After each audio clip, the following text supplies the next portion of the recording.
અયોધ્યામાં આજે 9મા દીપોત્સવની ઉજવણી કરાશે, જેમાં સરયુના 56 ઘાટ પર 28 લાખ અને 11,101 દીવડાથી ઝગમગી ઉઠશે। ગયા વર્ષે 25 લાખ દીવડા ત્યાં પ્રગટાવવામાં આવ્યા હતા। આ વર્ષે અયોધ્યામાં દીવડાનો નવો રેકોર્ડ પણ સર્જાવાનો છે। રાત્રે સરયુના ઘાટ પર લેઝર લાઇટ શો અને આતશબાજી પણ કરાશે।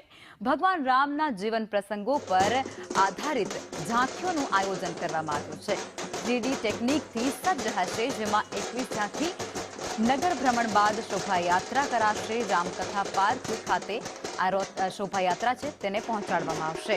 મુખ્યમંત્રી યોગી આદિત્યનાથ આ શોભાયાત્રાનું સ્વાગત કરશે તેવી વિગતો પણ સામે આવી રહી છે।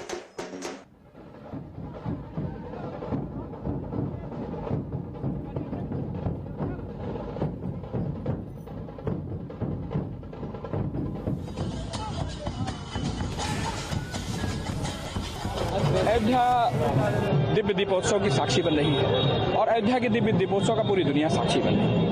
अयोध्या में जो झांकियां निकल रही हैं, जो यहाँ पर रामायण की 7वें कांड पे जो हमारी उसकी थीम पे आधारित जो झांकियां हैं, अन्य जो चीजें हैं वह ये जो सांस्कृतिक विविधता हमारे देश की है, हमारे उत्तर प्रदेश की है, ये सारी सांस्कृतिक विविधता झांकियों के माध्यम से सड़कों पर आती है। लोग उसका आनंद लेते हैं और इन झांकियों की बड़ी उत्सुकता से लोगों का इंतजार रहता है और लोग उसका स्वागत करते हैं, जगह जगह पुष्प वर्षा करते हैं। भगवान राम के विभिन्न स्वरूप उसमें दिखाई पड़ते हैं, तो लोगों को एक बहुत अच्छा दृश्य यहाँ पर दिखाई पड़ता है और लोग इसका बहुत उत्सुकता से इंतजार